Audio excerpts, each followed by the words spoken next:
Before the curtain rises, before we begin retelling the great story, take a breath and catch a glimpse of the world before us and our place in it. A world made of ash and of dust. A world that crumbles as we do, for we too are made of ash and of dust. But we were breathed into. We were woven from spirit and of matter. We are lowly things, creatures made by another, the one who loved all things, including us, into existence. Our story is not really ours, but his. Once, when the great nothing stretched itself in wild waste across the void, the good king wove from his infinite imagination a word of power. With his hands he set the borders of the sky, split the surface of the seas, and laid the foundations of the earth.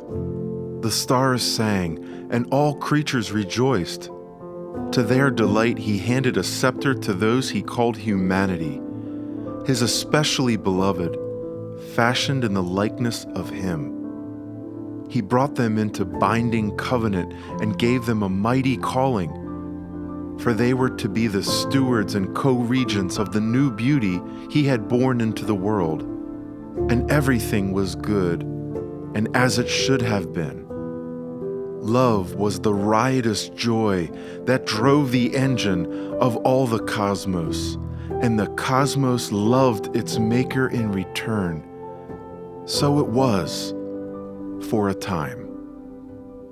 The era of joy was short-lived, for darkness had slipped its way into the world, the one without a name, called the deceiver, the accuser, the agent of malice.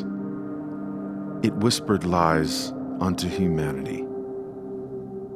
All of nature, though in its beauty bearing an echo and memory of its original glory, began to unwind and decay. Every created thing knew its accursed state and longed to be redeemed. They broke the heart of their true king, but he was not finished with them yet. In their misery and suffering, in the dark corners of their existence, the king's people clinged to this hope. He promised that one day he would again step into the story. One day he would utterly rescue the cosmos. One day. Many years passed.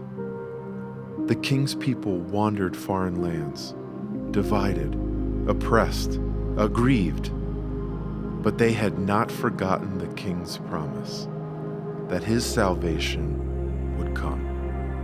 The people waited, and they hoped.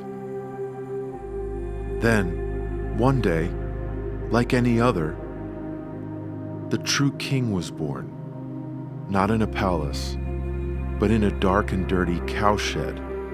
Yes, the king had come, but in secret. His hand enclasped the unclean.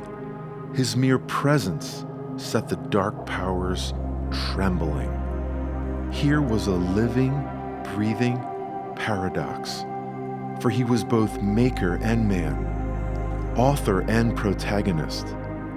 He was the true king from beyond all time, who spoke the stars into flame before the borders of the world, and he was also human, who laughed and wept and prayed and played and made things with his calloused hands. At last, the true king had come, and he would set all things right. But the dark powers would not be undone. Now came the saddest of all moments. For the powers of darkness and men unleashed their assault in full, and the true king looked them in the eye and was silent. To the horror and grief of all, he let himself be taken. He plunged then into the coldest depths of human anguish.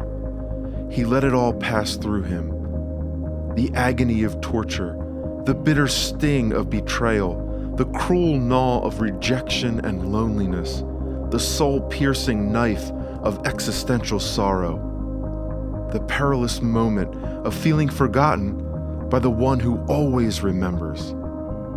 With nothing but love in his heart, he opened wide his arms, and the cruel captains, sin and death, drove their blades deep into him. And they rejoiced as darkness covered the earth and goodness fell, dead and cold, into a human grave. And all were waiting, without hope, for something to happen. Little did they know a battle raged in the shadowland of Hades, where the king was tearing down that tyrant called death, liberating the chained captives.